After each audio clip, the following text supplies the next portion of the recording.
Good evening, everyone. How are you this evening? I just need to set up. You know how I do. I got to go to all my things and get them together. But I'm glad you are here with us this evening. This is Let's Just Talk with Kim. And of course, I am Kim.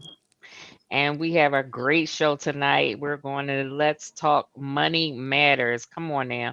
First of all, how many know that your money matters? Because my money matters. My money matters all the time.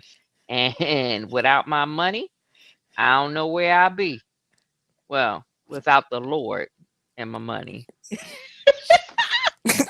I don't know where I'll be. So let me just correct that. Without the Lord, And first your and money. foremost, yes, and my money, and my money. I need my money, and the Lord provides my money. Hey, Sharita Boo, how's my niecey Poo? I love you, darling. Love you much. Oh, But this is an interactive show, as you see. So if you have questions as we go through, make sure you put your questions in the chat, whether you're on Facebook or if you're on YouTube. Unfortunately, IG does not have a connection for us to do it. But okay. listen here, I'm praying that they get that settled. I don't know all the other items that I'm on because I think I should be streaming live on X. Can't call it Twitter anymore. So unfortunately, they don't have the capability of sharing the comments. But if you head on over to YouTube, you can share comments. But if you can't, stay at IG. But we're sure to try to answer as much as we can possibly think of. So let me introduce you to my wonderful, beautiful, fabulous greatness of a guest, Shelly Wiley. Let the people tell you tell the people who you are. Well, thank you very much, my beautiful, wonderful Kim Fuller.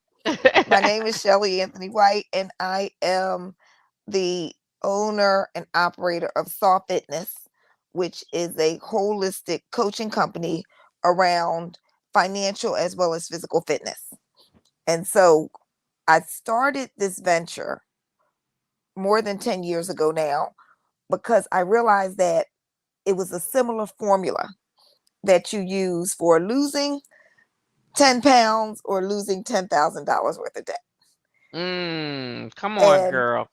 after doing a number of years as a group fitness educator and spending many years, even myself in my own, you know, struggles of trying to lose weight or gain muscle or, you know, just trying to be the most fit that you can be at any given point in time, and races and things along those lines, it came down to, again, the same formula of where are you at now, where do you want to be, can we set a roadmap for you to get to where you want to be, and then can we just hold you accountable and help you get past those little pitfalls. There's always going to be stumbling blocks, there's always going to be challenges, but how do you help somebody move past those challenges to actually hit their goal? Whether they're performance goals or whether they are financial goals or whether they are, just a pure number goal. Whatever it is, however it is that that person needs that success, you just want to be able to help them get to where they want to be. Amen. That's an awesome Yeah. mission. I love it. I love it. But tonight we're going to talk about money. Money, money, money, Where's our song, Kim? money, money, money, money, money. Come on now. I'm going to let you sing that. Okay. Because I might shut this whole story down if I start Oh singing. Lord, today, Lord, Lord, if I could do it, you can too. You can too. So I want to start off. This is tax season, and everyone gets into a frenzy trying to get their taxes together. What is the best methods of making sure that you have all your tax information? Like what is it that we got to do? That's what I want to know. Ideally, what I believe is start an envelope or start a folder. So at the beginning of the year, we're only in March. If you haven't already done it, start a 2024 folder. and this start putting things into the folder that you need to remember, that you need to talk to whoever's helping you do your taxes, or if you're doing your own taxes, that you can put that together and you have everything in one place. And then you want to think about, what do we need? We need proof of income, we need proof of insurance, we need big expenses and things that we may or may not be able to deduct. And with all of that information, it comes across all over, all during different times of the year. Yeah. But then usually by the end of January, that is when you will see your W-2s appear, and those kind of information, your statements from, let's say if you own a home, the mortgage statements that show how much interest you paid, all of those things generally come out at the end of January. So as you get them, what's critically important, the good thing is, a lot of us get those things electronically, so you can kind of access them when you need them. But if Mhm. you still get it in the mail, then when you Mm. get it, put it all together. Put it all in one place so that you have that information ready. And if you go to the same person year after year, you can always take a copy of last year's tax return with you and let What's that the be a purpose of guide. that? Because what it can do is, it can make sure that you kind of keep apples to apples, oranges to oranges. When you think about making sure that you categorize things the same kind of way, it also is helpful because I think for most people, it feels a little stressful when they have to start doing their taxes. And so it's helpful if you have right in front of you what you did last year. Because what ends up happening, I think you start thinking, oh, I got a lot more last year. Oh, I got a lot less last year. And as you're dealing with either your tax professional, or if you're doing your own and you're looking at your Mhm. taxes, if you can see what you did last year, it'll help you kind of realistically um realistically manage those expectations. And it'll Okay. also help you identify if we know things have changed, if there are new rules, or if there are new deductibles, or if you've had a child, or any of those kind of things that may alter how you're where you sit in your tax bracket, or what you're going to claim for your taxes. Having that information right in front of you, both last year's and this year's, is helpful, Okay. especially if you're going to somebody to have them do your taxes. I think they always like, if they can, to have a copy of the year prior. What kind of things can you like? You always hear about deductions. Is deductions pretty basic, or is it individualized? It Kim, that's such a good question, but it's really both. Because there are standard deductions, and Mhm. and and let me first say, I am not an expert at taxes, but I know enough to be dangerous. Okay. Mm.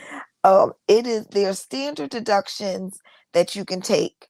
And then if you can go above and beyond those, if you have receipts, if you have proof of of larger expenses than what the government will allow under the standard, Mhm. then you want to go ahead and bring that proof in and add those numbers up. Sometimes one of the things that I know is medical.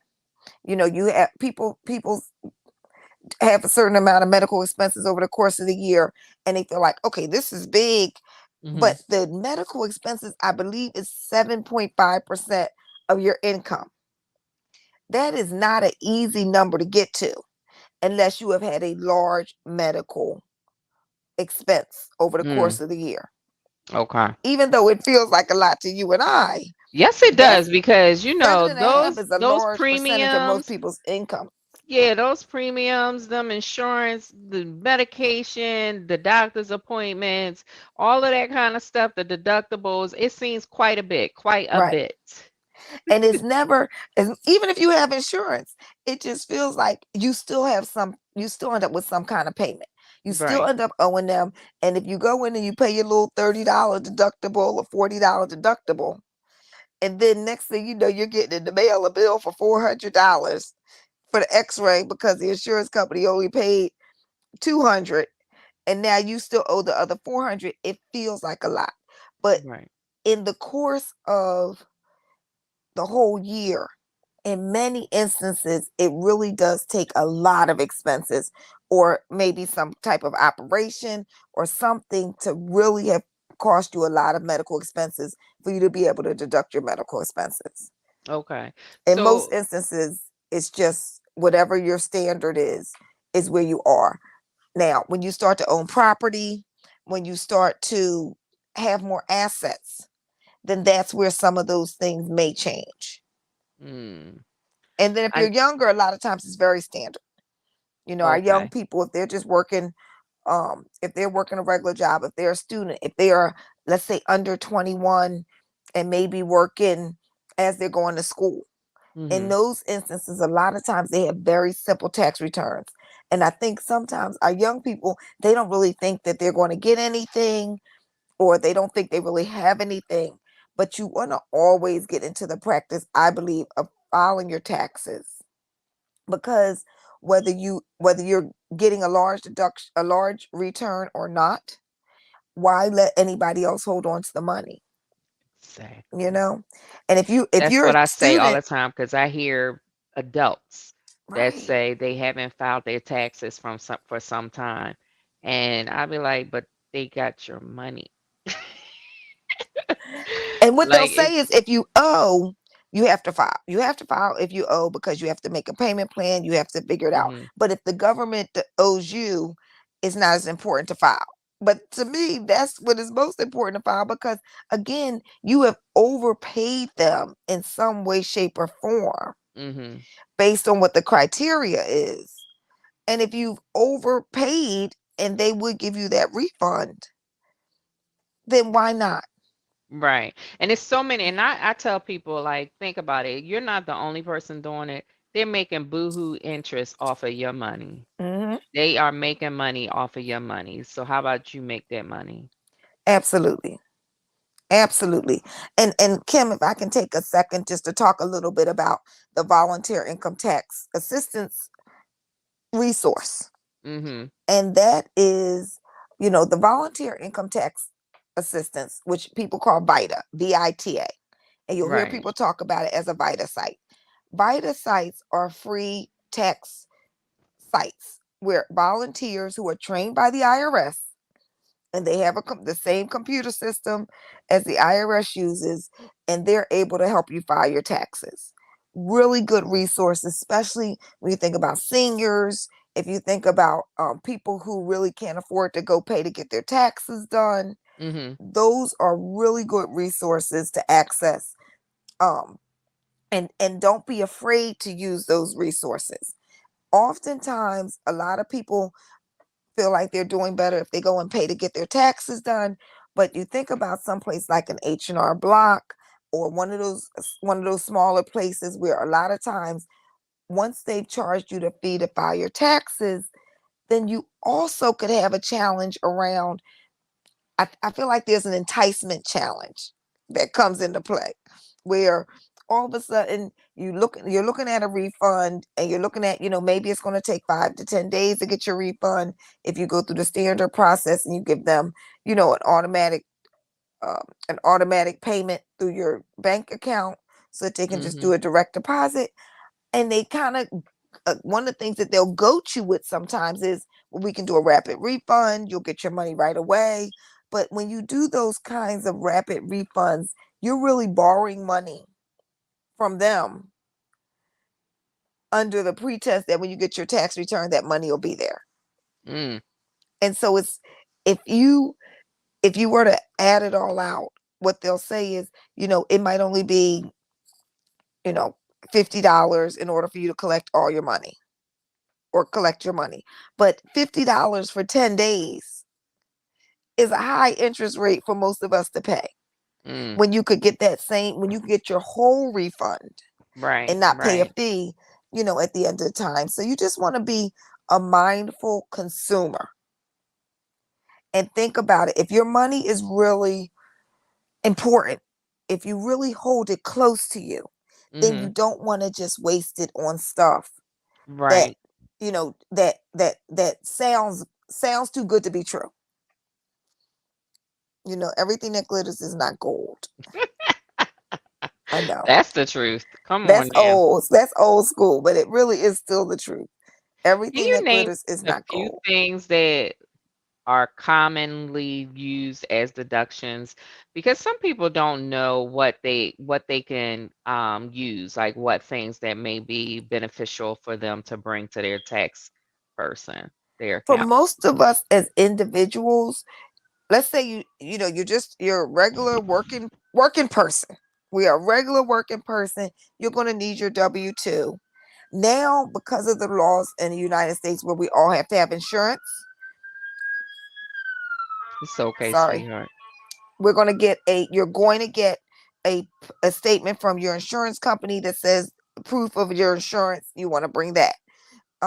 If you have a home, because you're paying so much in interest, oftentimes when you're paying your mortgage, that's a good statement to bring because you Mm, might be able to deduct some of that interest. When you think about if you have a home equity line, very similar, very similar, that you may, if your home equity line, that also may have interest. If you're if you have significant investments and they are paying you um paying you, or if you sold stock, or if you sold, um let's say you took out a Roth, you have some kind of a IRA plan or individual mhm. retirement account. If you've had to liquidate any of that, a lot of times they'll send you a statement that will say you owe this much in taxes for having taken out, having taken some of the money out of the retirement account, especially if it's a retirement account that you've accessed early. Anything, I'm trying to think of the easiest way I think for me to think about it is anything that brings additional income into your house Mhm. or into your household. Think about it. And anything that really costs you an out of the ordinary expense, is that something that you could that you can deduct? And even if you work, when you think about one of the things that if you're working, what's funny is we as regular people, if we're working and we don't have a uniform, we can't deduct uniforms because the government believes that we have to wear clothes. But we don't have to wear uniforms. But if you have to wear a uniform, then you can oftentimes take some level of deductible for that because you are required, your employer is requiring you to wear a certain outfit Right. or a certain clothing. So those kinds of things. Okay. If you're giving to charities, if you're giving to your church, a lot of times at the end of the year or around that January period as well, you may get a statement from your church that says you gave X amount. Because Now, I again, heard as you something add that about in, the government was you could only if you they gave you an allotment of like 13,000 or something like that with towards charitable gifting, and if it isn't over that, you can't use your own or something. You know what I'm talking about? you can give as much as you want to give, Mhm. depending on the tax law at the time. Okay. That is going to determine how how much it will pull away, how much it will add to your refund, Okay. if that Okay. makes sense. It Okay. really does depend on what the threshold is, and if you're giving above that threshold. Okay. I Yeah, think the threshold right now is pretty high because I did hear somebody say, and I know you're not the tax right. expert, but I did hear somebody say that there's they had to reach a certain amount, and because they didn't, they couldn't file their Yeah, charitable giving. So it was just all, I mean, it's not all for naught because y'all need to give. Y'all right. need to give. Y'all need to give to every charitable organization that you support. But it wasn't enough to benefit. But if you go over it, then you can use it. So And it part of is, it, you got to take it just in case. right, exactly. And part of it too is the if you fall within a certain range, then you can only do the standard deduction. Mm, And so you aren't really detailing every expense in every deduction. But if you find that you do have larger expenses, if you've done larger purchases, your water heater's going out. You know what I mean? Those Mhm, kind of things. mhm. If you've done some of those, made some bigger investments in property, or in your, if you're renting property, a lot of times when you're, if you have a rental property, then the things that you can take out for your rental property, because it's not your primary residence, you can sometimes get some of that back, because Okay. it comes out more like a business expense Okay.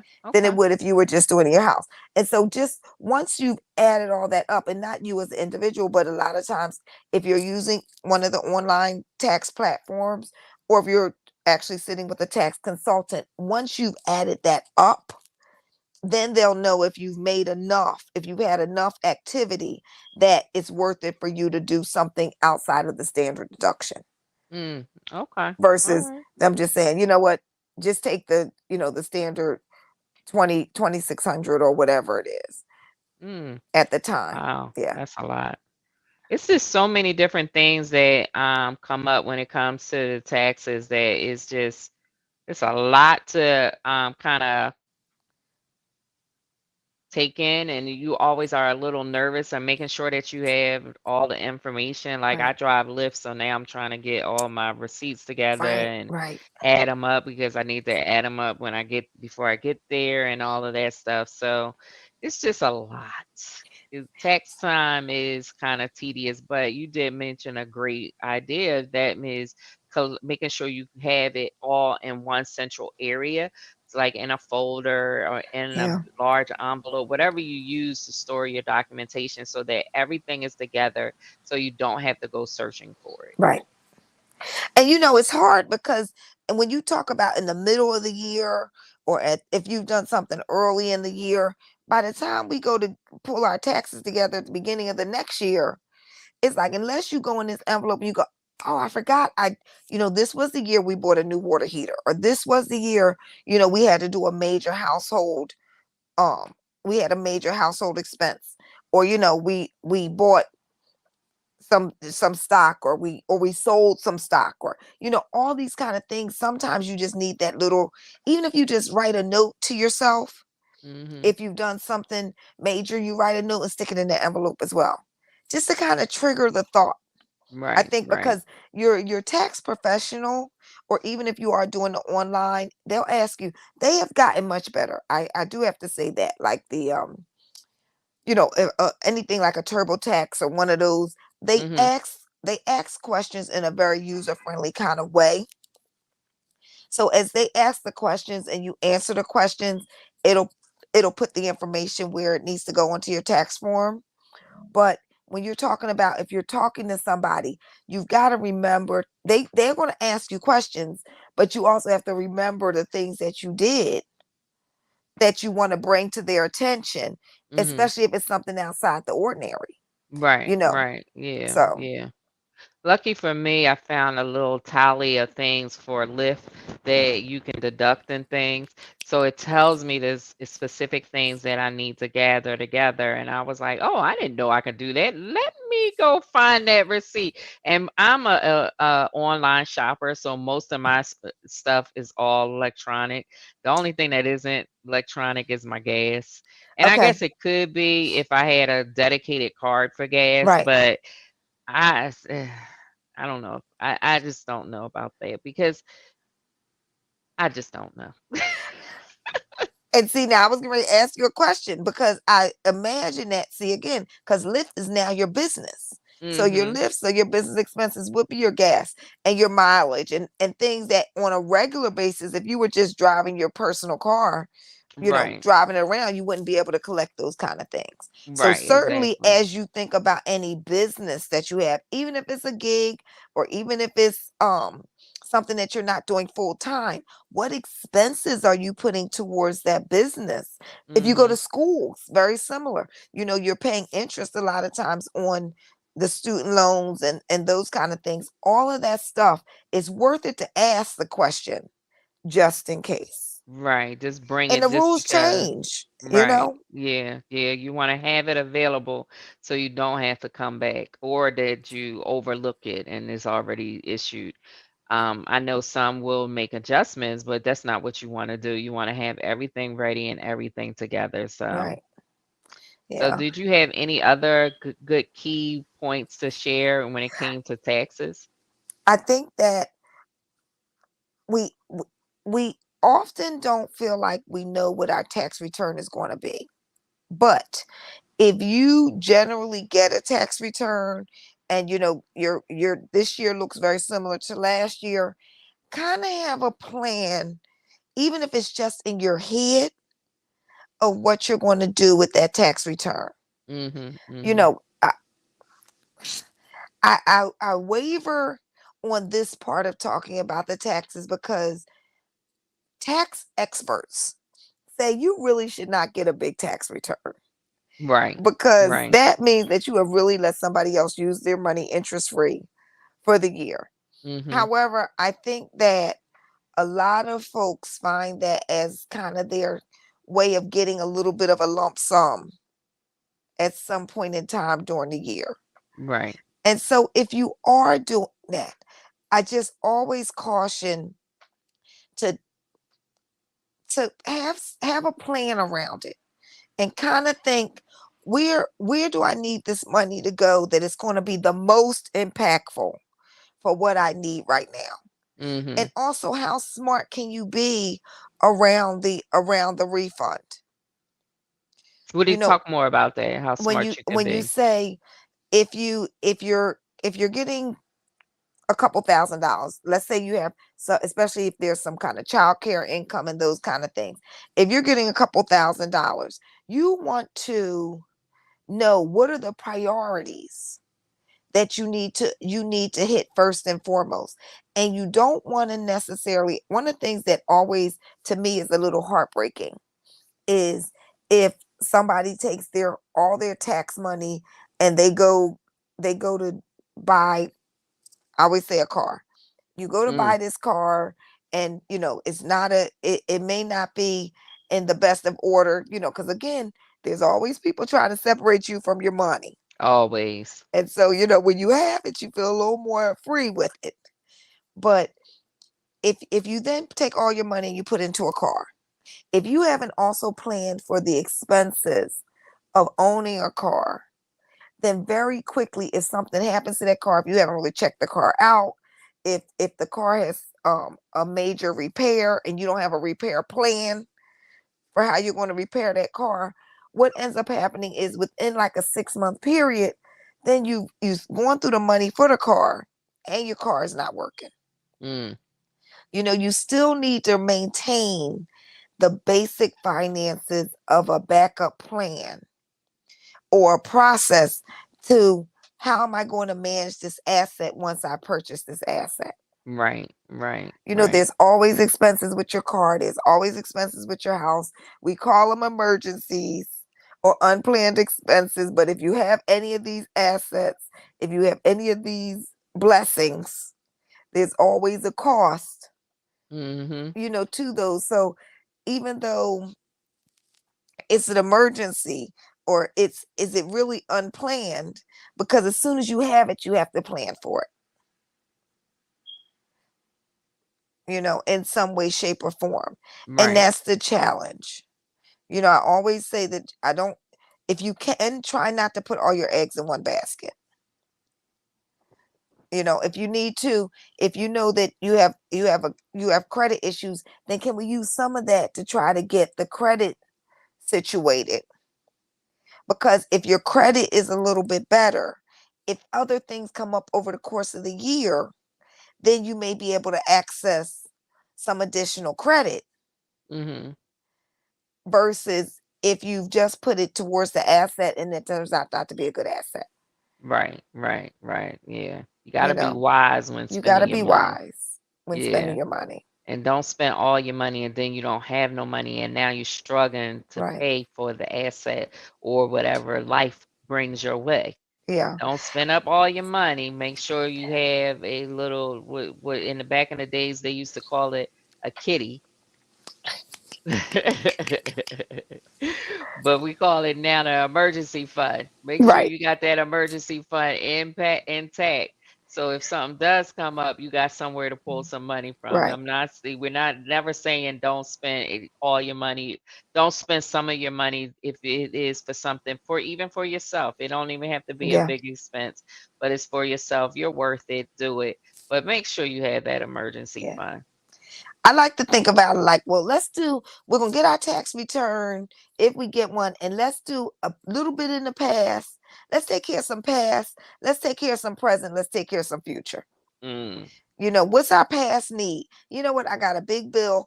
If I can put a little bit on this big bill and then reduce that bill going forward, that's a plus.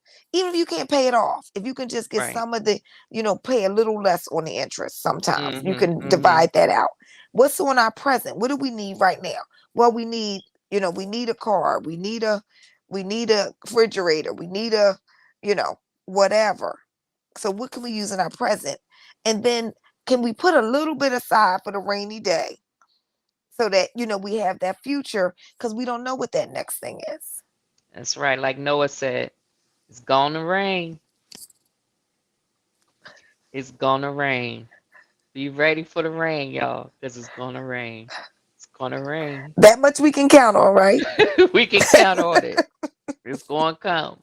We don't know when, but it's gonna rain. Right. Right.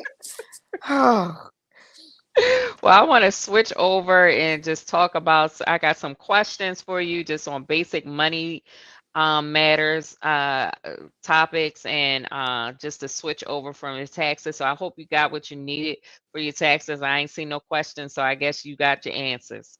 So one of our questions was, what are some practical strategies individuals can implement to start building wealth and financial security, especially for those starting later in life?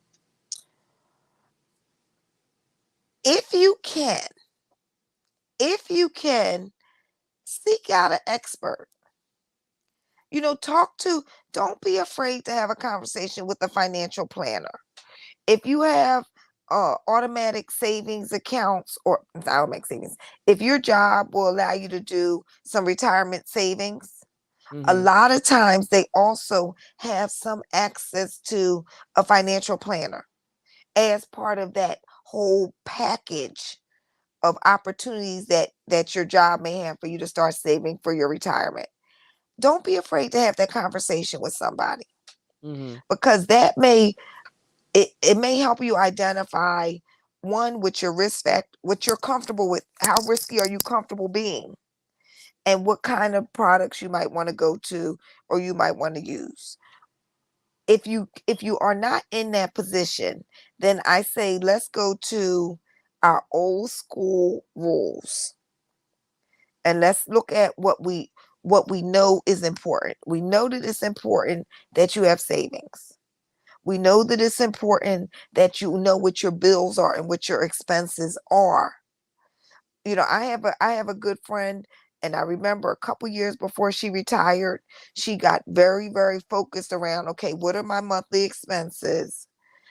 She had a car. She's like, okay, can I pay this off before, if I accelerate just a little bit, can I get this paid off before I actually have to retire? Do I need to buy a new car now, so that when I retire, I will have a relatively new car, because you're driving a lot less, ideally, as a retired person. What's your insurance? Are there things that you can cut now, that you can, how where are you going to sit with your mortgage? Are you done your mortgage? Are you not? So she started to do that, and then she went to the Social Security to make sure that she understood how much she would likely get in Social Security. She did have some pension. Make sure she understood what that pension payment would look like and when that pension payment would start. I've seen people get themselves a little bit jammed up, because you retire and you think, okay, I'm retired, I'm ready to file for my Social Security or for my pension, and that's going to start right away, and it doesn't. It could be a 3-month period before that money starts to flow. So do you have some money sitting there for 3 months for you to be able to access while you're waiting for your money to start? Right, right. And those kind of things. So don't be afraid to ask the questions. And if you can talk to a financial expert, that's ideal. If the next person that you're going to talk to your HR people, because they can put you to the answers about when it's going to happen, what it's going to look like, how much it's going to be. And so that way you're at least prepared. Okay? I Okay. We see older people a lot of times working now, and sometimes it feels like it's heartbreaking to think that an older person has to go back to work, but a lot of times it can very well be that they just needed that little bit extra Mhm. to kind of, so that they can continue to live the way they would like to live. And then sometimes they don't they didn't understand that the pension was going to be this much or not, or that, or how much their social security would be, how much social security they'd be eligible for, because you always have to prepare for the fact that things are always increasing, Right. and And the it's younger never going you to come are, at the you right it's rate. better to start when it comes to your financial status and trying to save for the future. The younger you are, you need to start. You need to start now Yeah. because that gives you more time to build up that savings and that opportunity to stay, especially in your retirement fund. If you have a savings account and you're just putting money away that you're not touching, like whichever way you do it, you need to start now. Whatever now is, you need, if you haven't started, you need to start. Because like she Yeah. said, things get expensive and it's only going to get worse. It's not going to get any better. Mm-mm. They don't have any time that it's the Star Wars time where everybody eats for free. I love that. No, you're right. And time is the one thing that we can't change. Mhm. If they are, when you look at sometimes the charts that talk about how you can grow your savings and how you plan for retirement, one of the things that always stands out is, if I can get somebody to save in their 20s, oftentimes if they save from 20 to 30, that, let's say, that first 10 years, 20 to 30, and then put that savings aside and just let it grow for the next 30 or 40 years, they can do as well as somebody who starts at 30 and starts putting away for the next 20 years. Mm, That's how important it is to do the time and to get in early. right. And then what you and I know, as we get to the point where you have household and you have children, just really having a very clear picture of what your monthly costs are, Mhm. and looking at those costs and saying, is there something that we can do to eliminate the longer term expenses? You know, the student loans, the mortgages, even for some people, that 5 or 7 year car payment, those things are things that you can't get, you can't not pay it. You can't Right. move around it once your income is fixed. That Mhm. still Mhm. becomes something that you have to pay. Now, thankfully, I've seen a lot of people more recently get some of the student loan forgiveness. If you can get it, get it. If you hear of a program, try it. Right. Right. Because those things, they come and go based on, who's in the White House at the time, what kind of policies may be out there, what's the hot topic, as far as understanding that people need some help, and all of those things, but they ebb and flow. Mhm. So when you hear about it, don't be afraid to throw your ring in the hat. You ring in the hat, your hat in the ring, and try to get those things, because it may very well work. One of the Okay. things I always talk about student loans is, as much as you can, try to stay with the federal student loans, because if there's any help that's coming down the pike, it's going to come from the federal government, and it's going to come and only impact federal student loans. If Right. you borrow from the Bank of Shelley your student loans, and I can charge you 15%, If the federal government comes in and says they have a program, I'm not required to let you out of my 15%, Right. you know. Yeah. So the next question is, how do you suggest individuals balance savings for the future with enjoying life in the present? I love that. Start saving. Start start a plan of I want you you said it earlier. Most of us work very hard. You should be able to do some things. You should be able to enjoy some things. But as much as you can, try to plan a kitty for that. So it may be, you know, 40, $50 a check that you put away so that at the end of the year you have $1,000 or you have $1,500 that you can then use to do some of that vacation. You may not be able to that it may not cover everything, but if it can stop you from adding to your bills just because you're enjoying, a vacation or a treat, or you're getting a couple of days away, or you're going to a really good spa, or you're doing whatever it is that makes your heart happy or gives you some respite, then it isn't that you're coming out of that so in debt, so behind, that it just The adds up thing, and adds up. yeah, you have to give yourself time to build. You have to build up that savings for entertainment, so that and enjoyment, so that you can actually enjoy it. But if Right, you spend it as soon as you put it away, you're not building any kind of foundation to ensure the longevity of it. So you want to take some time out and say, listen, for the next 30 days, next 60 days, next 90 days, I'm just going to, not do too much so that I can build up my savings. Because if you do the work now, you work hard now, you won't have to work hard later. right, So right. if you just be smart about it, do what people don't do now so you can do what people don't do later. That's what you Yes. want. And one of the things, like I went to Peace University, it's a financial university just to Yep. show you how to save and things. And one of the things they all highly recommended when it comes to saving, that like you said, you have they did an envelope system. So you would Mm, put certain amount of money in every envelope. You had an envelope for personal items, an envelope for groceries, an envelope for bills, an envelope for whatever. You just make a certain amount of envelope and you put that money in that envelope. And once that money is gone, that's it. yeah.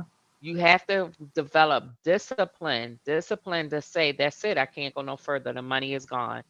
That's it And you'll until make the next different time. decisions.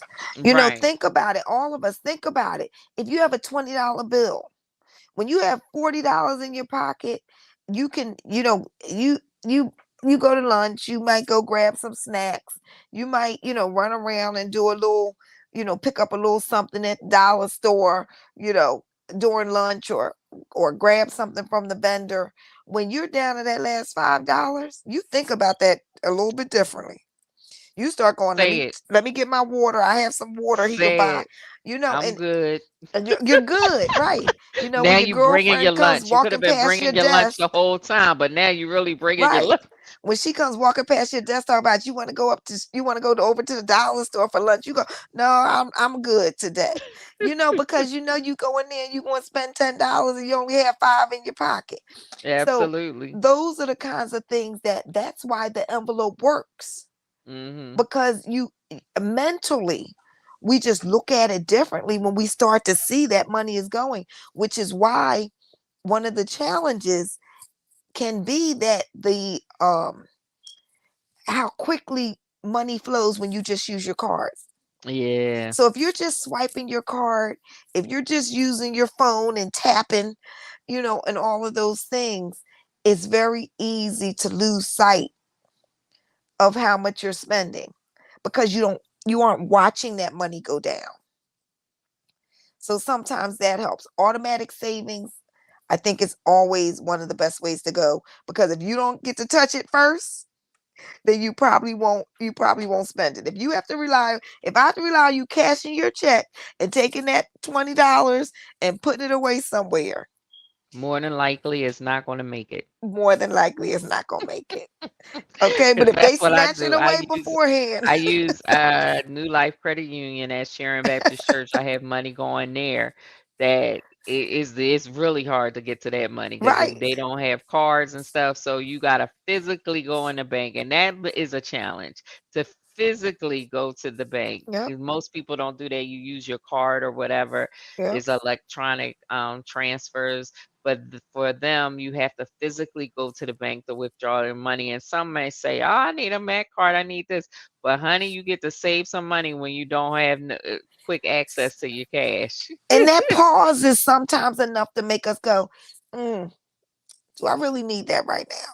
Hmm. And you You forget know? about it too, because I tend to forget Yeah, that the money is going over there. yeah. That's ideal. One of the things in going to, I'm looking at my little chart on my wall. One of the things about when you talk about the financial piece is they say, start saving that emergency savings. For Hmm. many people, 500 to $1,000 in emergency savings somewhere that you can access is enough to make a significant difference in your stress and in your ability to deal with an emergency. Because, but one of the things that we got to remember is if we have an emergency fund and we've hit that emergency fund for the first 500, we've got to then focus on getting that 500 back in that emergency fund. We can't, it's not an endless fund. Right, So once right. we hit it, and that's where that pattern of savings really comes in and helps you. So if you're putting away, $20 a pay, $20 a pay, you're putting it into your emergency fund. If you then have to hit your emergency fund for $300, then you need to try to, like, let's say, okay, well, you know what? Instead of putting 20 in, we need to put in 30. We need to Hmm. make a little sacrifice on the grocery money here and try to get 40 in so that we get to the point where that emergency fund is back up so Hmm. that it's accessible, Right, right, especially if you're trying to pay off debt. If right. you are trying to pay off debt, if you don't keep some cash on hand, then all you're going to do is when you have an emergency, you're going to have to go back further into debt because you're going to feel like you need to access some of that credit. And once you do that, it just pushes you further behind. Hmm. So Hmm. ideally, if you have a plan of, every, like you say, every check, every pay, every week, whatever your method is, but if that's always going and always going, then only when you access it, then you have to say, okay, well, now what can I shift now? But if it's still going, you're constantly feeding into the system. You're constantly rebuilding. You're constantly working on trying to keep it up to a level so that you don't have to use the credit cards. Right, Or right. ideally, if you do have to use the credit cards, you can at least pick the one that's the lowest interest rate, and not have to go into something that really is a high interest rate, um, so that you're paying for that same emergency twice. Mm. So let's go to the next question. It says, can you share some advice on navigating major financial decisions, such as buying a home, investing in stock, or planning for retirement? You kind of talked about planning for Yeah. retirement. So let's talk about buying a home. Somebody challenged me recently, and I thought this is interesting. So I will say this: when you buy a home, your mortgage is your base for your costs that month, your housing costs that month. When you're in an apartment, your rent is the ceiling for your housing costs that month. And that is a kind of different way to look at it because, traditionally we think you always want to have property, you always want to purchase a home. But a home comes with the challenges of having a home and having to maintain that home. Mm-hmm. So at the point when you're ready to purchase a home, you also have to think about, am I ready to deal with and put aside a little bit so that I can deal with the expenses of owning that home. And I say, let's do a little old school. Maybe you want to put it in pen and paper. What's the pluses? What's the minuses of going of plan A or plan B, Right. and really weigh that out. Um, it's a it's not a I'll tell anybody. Everybody who owns a home is not brilliant. Everybody who owns a home are they're not all financially savvy. So it's not that it's beyond you to be able to own a home, but you want to do it at that right place and in that right time so that you're ready to deal with it. Right, being Okay? financially fit. Now, And sometimes I heard that yeah, is a good practice, which most of us don't do, but having at least 20% to put down on your home. it is a good practice. And what happens is if you're under the 20%, depending on your mortgage, they can actually charge you an additional premium because they feel like that's a riskier investment when debt is covering more of your payments Mhm. than your down payment. Mhm. Mhm. And it's an 80% rule that you want to only finance 80% of the mortgage. So then that would leave you to 20%. If you don't have it, they'll sometimes give you a second smaller loan to help you get into the property and those kind of things. Ideally, the 20% is the ideal. I'll be honest with you, with the way housing prices are, depending on where you're moving to, 20% it may just be harder. It may not be worth the weight of doing that so that you lose the home, or it may be that you're facing a deal, or an opportunity that you want to go ahead and take that, and even if it means that you have to fall below the 20%. Right. um you know but you really do want to weigh it out, um and talk to people. Again, that's one of these things that if this is your first home, then talk to some of the people who own a home, and so that you understand what can be some of the kind of expenses, what kind of things may you want to watch out for or be mindful around or be prepared for. Make sure you do that inspection, because at least you'll know, if you get your house inspected, it doesn't mean that you don't necessarily buy the house. It Right. just means that you're buying it with eyes wide open. Mhm. Mhm. So if you probably gonna need a heater. They can't tell you you're gonna need a heater today or tomorrow. A lot of times, it may be, well, your heater. This is the original heater. When I bought my home, I had the original heater that was in my home. That heater lasted for another 10 years. Mm. But I knew that at some point that heater could go Right. because it was Right. already 50 years old. And another thing you got to look into is getting grants, because there are some grants Yes. out there. It's the first time home buyers, which I heard that there's a program that increases that some. You need to look Yes. into those programs and take advantage of it. Sometimes it does require you to spend more time than you like. Like some of them are like a 4-hour course that you Yes. have to participate in. But at the bottom line, like, are you really that dedicated in getting your house and making sure that you put enough down? Because like when I had my house and I went to the table with $10,000 in grant money. And when I tell you I worked the system. I was in everything. Plus Yeah. my bank had a program where they gave me money as Nice. well. Nice. So you have to look into and apply yourself to every opportunity that's out there Yep. so that it contributes to the money that you put forth for your house. Because You want to be everything you smart save in about it. spending, you'll have to reinvest into the house, or to Right, use for the exactly. house and the other costs. Kim, one of the things that you just said that is absolutely critical, when you access those programs too, oftentimes it becomes a resource. Mhm. So they will tell you, if you're in a first time home buyer program, they're going to tell you what grants might be available. They're going to tell you what what programs might be available that you can access. And your regular bank may or may not give you that information all the time. But when you talk about dealing with a first time homebuyers program, a lot of times those people who are teaching those classes, they're great resources Mhm. for where you Mhm. can find additional funds And and also additional support. sometimes, life happens. You don't for whatever reason you can't continue your house.